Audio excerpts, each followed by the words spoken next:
Podemos sentar. Queridos irmãos e irmãs,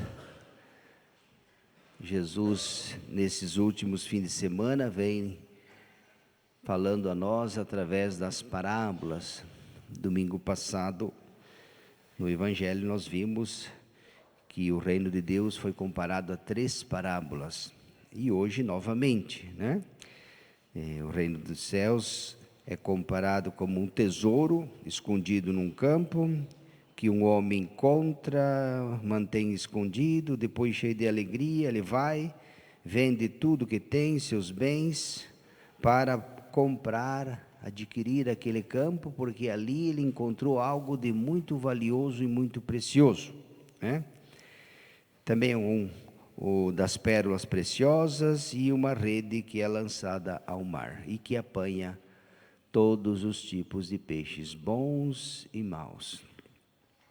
Com estas imagens, Jesus está tentando nos mostrar, e o autor sagrado, que existe um tesouro muito valioso, muito precioso, que nós precisamos encontrar.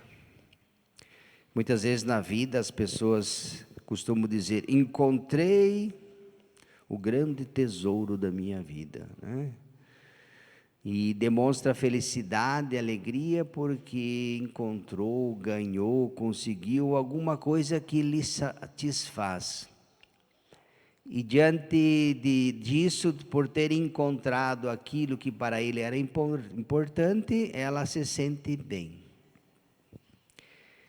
Com esta mesma imagem, nós podemos dizer que, assim como no mundo existem coisas que nos satisfazem, que nos deixam felizes, e existe, Por exemplo, a pessoa que conseguiu comprar um carro que ele sempre quis, se sente feliz, Ou a casa dos sonhos.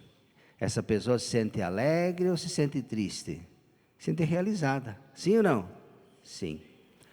Pois se eu dissesse para vocês que existe um tesouro infinitamente maior e superior do que isso, vocês acreditam? Que existe algo que preenche todo o vazio humano, um tesouro que nem sempre é buscado e que deveria ser buscado. Esse tesouro é o reino dos céus. E aqui é importante essas parábolas porque nós vivemos num mundo, numa sociedade onde as pessoas perderam a referência desse tesouro.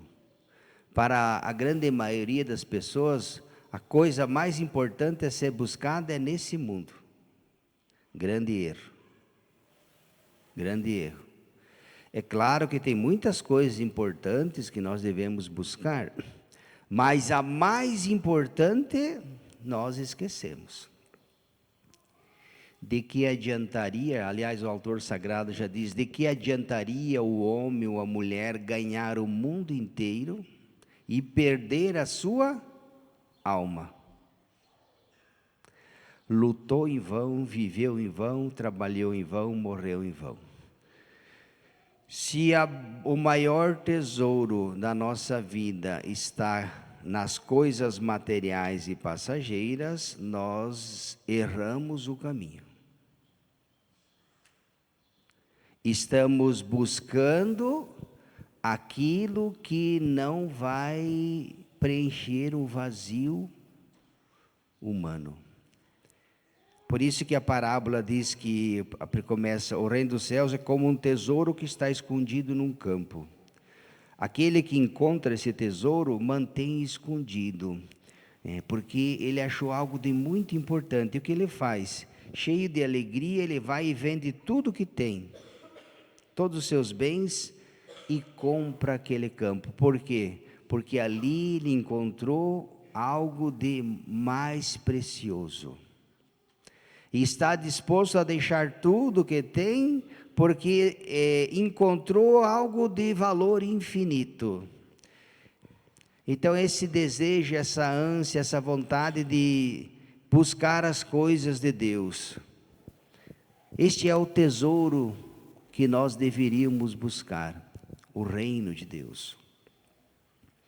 Veja na primeira leitura, né, muito interessante, Salomão fez um pedido, ele foi escolhido para governar o povo, né, ser rei soberano sobre o povo. E como todos os que tinham o poder sobre o povo, eles pediam nas suas orações vida longa, riqueza, prosperidade e a morte dos inimigos, né? Que tivesse vitória sobre o inimigo, inclusive eliminando o inimigo. Esse era o... E dominavam com a força, o poder, a ganância e assim por diante. Salomão faz um pedido inusitado, ele não pede nada disso, nem vida longa, nem riqueza, nada. Ele pede apenas: Senhor, dai-me sabedoria para governar o povo, sabedoria para praticar a justiça. E diz o autor sagrado que essa oração, esse pedido foi tão agradável a Deus que ele ganhou uma sabedoria que nenhum outro teria, né? Porque o pedido não pediu para ele nem ouro, nem riqueza, não, mas apenas sabedoria, discernimento para governar o povo que Deus lhe deu. Quem dera nós também, né? Eu não sei o que você pede nas suas orações. Geralmente a gente costuma pedir alguma coisa para nós, né? Que Deus nos dê saúde, que a gente consiga um bom emprego, que aquela situação se resolva. Mais ou menos nossos pedidos giram em torno disso, né? Não tem nada de errado fazer isso, pedir. Mas será que nós pedimos, temos também: Senhor, dá-me sabedoria para compreender aquilo que é bom, sabedoria para praticar o bem, sabedoria para discernir o certo do errado, sabedoria para enfrentar um conflito, uma dificuldade, para não se envolver, né? Ou discernimento para saber ouvir e distinguir o certo do errado, qual o caminho. O que nós andamos pedindo nas nossas orações? Sabedoria para possuir o reino de Deus, que é preciso. No mundo onde não se fala, né? Vocês não vão, os filhos de vocês, nem eu, nós não ouvimos. Eu não sou muito de televisão, portanto não sei, não acompanho quase nada de televisão, né? Para mim não precisava nem existir, mas vocês lá na televisão, eles falam sobre o reino de Deus, que eles ensinam vocês, nas emissoras que vocês, tirando a parte católica, ou religiosa, que eu acredito que deve falar isso, mas fora isso, alguma novela, algum programa, não, né?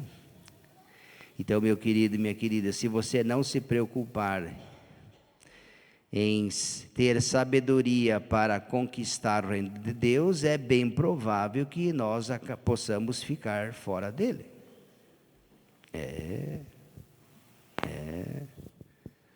Porque a sabedoria é um dom de Deus, e ela foi dada também não só para conquistar os bens materiais, coisa que a gente faz com muita habilidade, né? Nós temos muita sabedoria para isso, e também não é ruim, até porque a gente precisa viver e sobreviver, né? Precisamos. Mas eu pergunto, essa mesma sabedoria que nós temos para administrar o mundo, os nossos interesses materiais, será que é a mesma que nós usamos para conquistar o reino dos céus? Sim ou não? Cada um responde. O que você e eu, o que nós estamos fazendo, né? Qual o empenho que nós temos para... Será que a gente se questiona, e quando eu morrer, quando não mais estiver aqui? Ou se Deus me chamasse hoje, nesse momento, estaria eu pronta para entrar para o reino dos céus? As coisas que eu faço agradam ou não a Deus? A minha maneira de ser e viver, ela me coloca no caminho que me leva a Deus ou para fora dele? Aqui entra as parábolas do joio e do trigo. Eu na minha vida, na minha família, no trabalho, na igreja, na sociedade, eu sou trigo ou joio?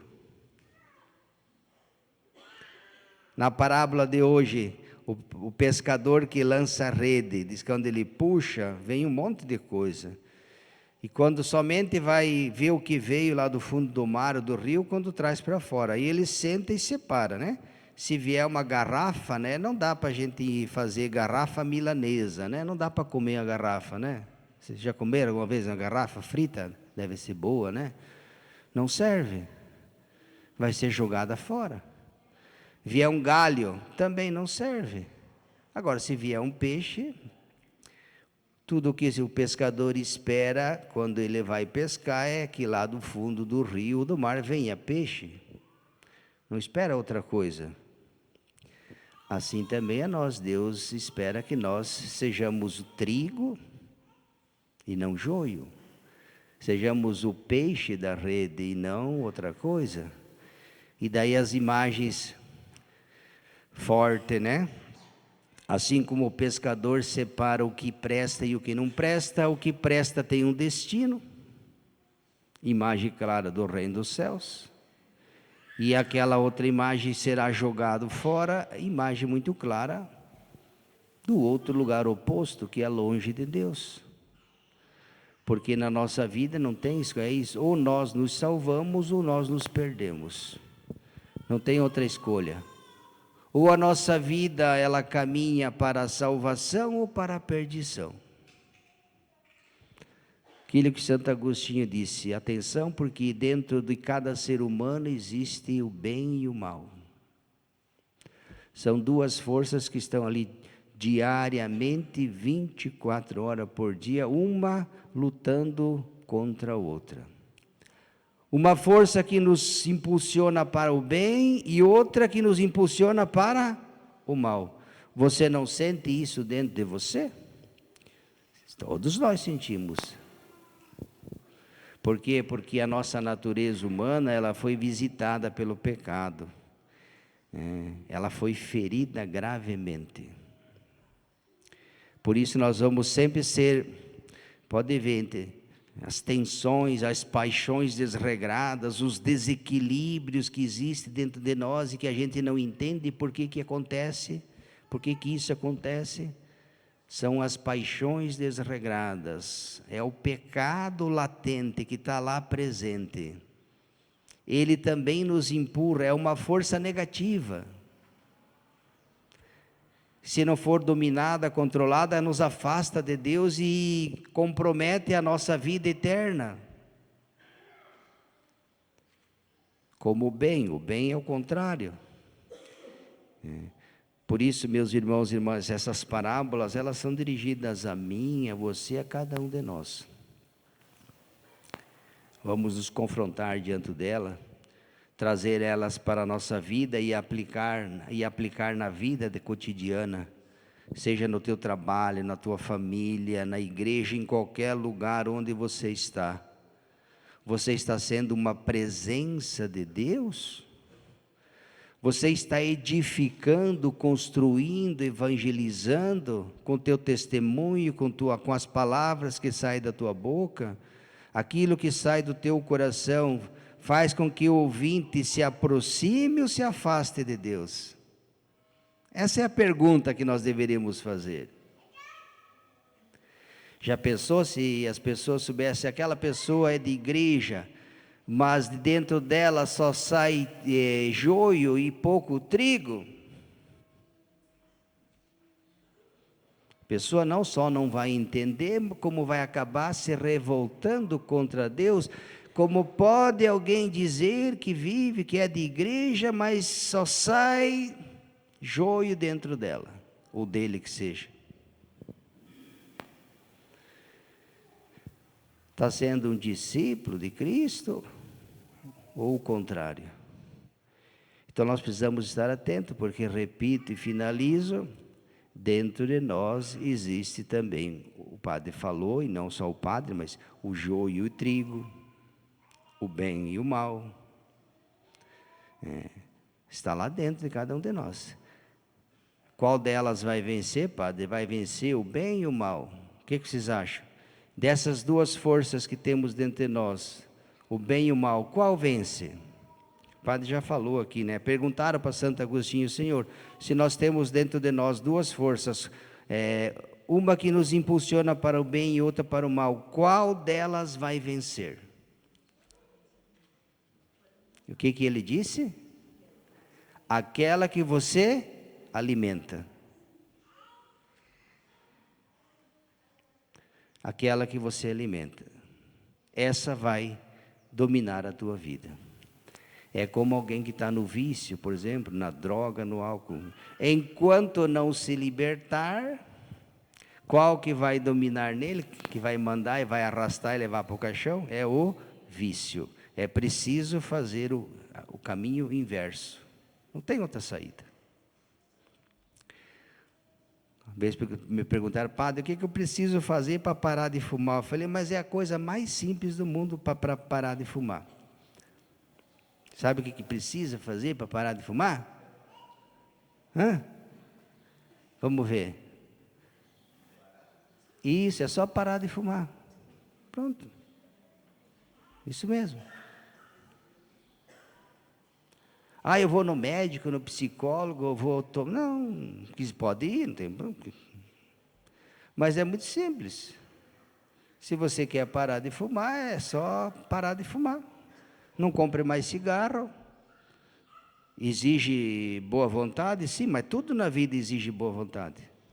Até para você conseguir fazer o bem, que o padre falou para ter o carro que você quer, a casa, ou é só dizer, tem que se empenhar, vai ter que talvez trabalhar um pouco mais, levantar mais cedo, fazer um estrinha, está vendo? Tem que fazer alguma coisa. Então, se você quer parar de fumar, é muito simples. Pare e comece a parar de fumar. Tenha atitude. A vida, ela funciona assim, né? Que às vezes a gente gosta de fantasiar, né? De encher de... Ela é muito prática e muito simples. Então é isso, meus irmãos e irmãs, que o Senhor hoje vem falar a mim, a você, a todos nós, né? O que nós estamos fazendo de bom para conquistar o reino dos céus, que deveria ser para nós o maior tesouro a ser buscado. O que eu estou fazendo, né? Estou sendo sábio só para o mundo, ou a sabedoria? Veja Salomão: Senhor, me dê sabedoria para praticar a justiça. Olha que pedido muito interessante. Vamos começar nós também nas nossas orações pedindo: Senhor, sabedoria. E olha que na vida, se a gente não tiver sabedoria e discernimento, a gente faz cada burrada. Todos os dias nós precisamos acionar a sabedoria, porque a gente vai sempre estar diante de situações que vão exigir de mim e de você sabedoria e discernimento, paciência, calma, porque as situações complexas, elas se apresentam, né? E se a gente não tiver sabedoria e discernimento, a gente acaba fazendo besteira. Pode ser contra nós ou contra o irmão. Por isso, todos os dias, paciência, sabedoria, discernimento, para distinguir as coisas que se apresentam. E elas vêm, né? Vocês sabem muito bem do que o padre está falando. Louvado seja nosso Senhor Jesus.